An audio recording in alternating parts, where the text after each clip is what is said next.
कलांच्या बाबतीत आत्ताची अशी परिस्थिती आहे की भाजप 149 जागांवरती आघाडीवर आहे आणि तृणमूलची पिछाडी बरीच जास्त झालेली आहे.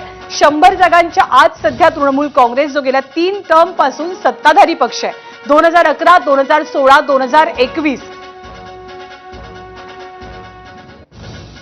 अजून 48 जागांचे कल शिल्लक आहेत पश्चिम बंगालमधले.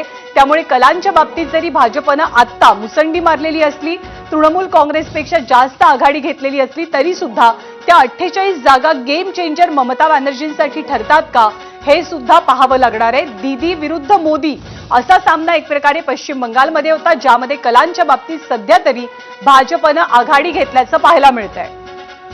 आणि आणखी एक महत्त्वाचा मुद्दा निर्णय मगाशी आपण बघितलेलं होतं, ममता बॅनर्जी पिछाडीवर गेलेल्या होत्या. सुवेंदू अधिकारींचं एक नेतृत्व त्यामुळे इकडे नव्याने समोर येते का. मगाशी त्याचा रजतनेही उल्लेख केला होता. 21च्या तुलनेत 26 मध्ये सुवेंदू अधिकारींनी आपले पाय रोवलेले आहेत आणि आता त्यांचं एक नेतृत्व, एक नवा चेहरा, एक नवं नेतृत्व त्यामुळे पश्चिम बंगालला मिळणार का पाहावं लागेल. सध्याच्या स्थितीला कलांनुसार पश्चिम बंगालमध्ये आणि तामिळनाडूमध्ये पहिल्या 2 तासात जे कल समोर आले त्यानुसार सत्तांतर होत आहे. भाजपकडे जाते पश्चिम बंगाल अशी सध्याची स्थिती. प्रथमच भाजप तिकडे सत्ता स्थापन करेल अशी कलांनुसारची स्थिती.